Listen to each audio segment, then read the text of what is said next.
Olá, seja bem-vindo a esse vídeo. Meu nome é Renata, eu estou aqui com o meu colega João Paulo. e hoje a gente vai falar um pouquinho sobre o cultivo de folhosas, como por exemplo a alface, no sistema hidropônico em cultivo protegido. Aqui onde nós estamos é a propriedade da família Iwasaki e ela fica localizada em Frei Rogério, na comunidade Núcleo Celso Ramos. Aqui a gente tem a produção de folhosas como alface, temos alguns temperos também como salsinha e cebolinha no sistema hidropônico. A cultura da alface, que é a que a gente tem aqui, ela é uma folhosa que é responsiva ao fotoperíodo. Em dias longos, ela vai estar pendoando e entrando ali no seu estádio reprodutivo, e o seu estádio vegetativo ele é mais induzido em dias curtos. Aqui no caso dessa propriedade, como o objetivo não é a produção de sementes, né, o estádio reprodutivo, não se chega nesse ponto. Então o que acontece? No verão, como o desenvolvimento dela é um pouco mais rápido, a colheita vai ser um pouquinho antecipada, ali com 30, 40 dias. Já no inverno, ela vai demorar um pouquinho mais, mas o estádio reprodutivo não vai dar tempo de chegar, porque antes disso ele vai ser colhido e vendido. E agora, feita um pouquinho uma introdução, né, sobre o sistema de cultivo que a gente tem aqui, o João vai nos contar um pouquinho sobre como que é a estrutura que a gente tem aqui. Então, aqui nós está sendo trabalhada com estufa de túnel sentido alto. O sentido dessa estufa, ela tá norte e sul. Então temos algumas peculiaridades nelas, né? A estrutura que protege, que tem a questão do plástico, é uma estrutura metálica, e abaixo dela a estrutura de fixação é de madeira tratada, para ter uma vida útil mais. Na questão de proteção de quebra-ventos, aqui está sendo aproveitada. Então nós ao lado aqui nós temos uma APP. Então essa APP está servindo tanto para a questão de reserva legal, e nesse caso ela também serve para a proteção dos viveiros.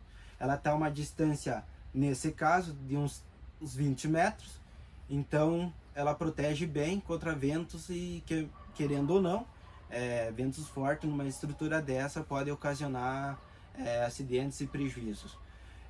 Falando um pouco do plástico, nós temos um plástico de 150 micra, então que ajuda a conter alguns raios, que a Renata vai falar um pouquinho mais, e ter uma luminosidade completa dentro da estrutura do abrigo.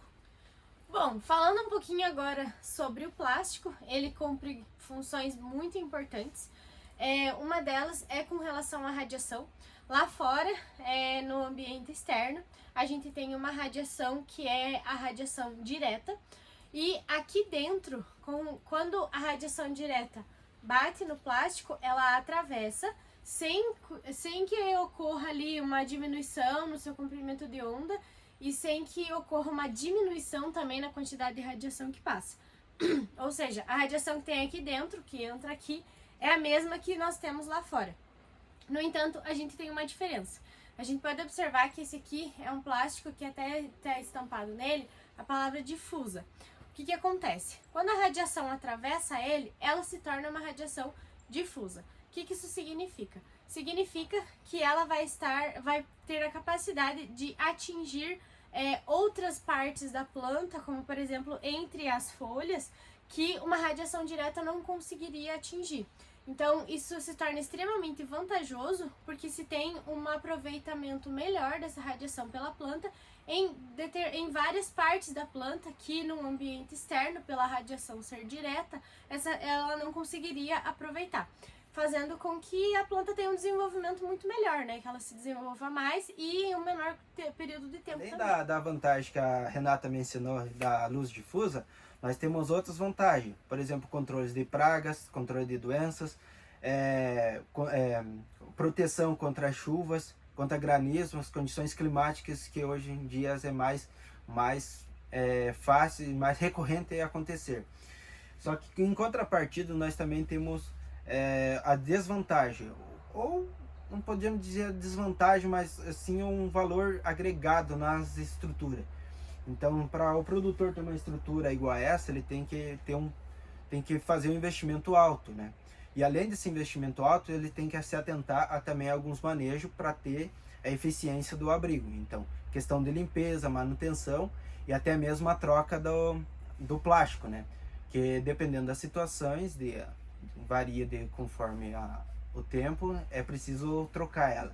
E sempre ficar observando se precisa fazer a limpeza ou não.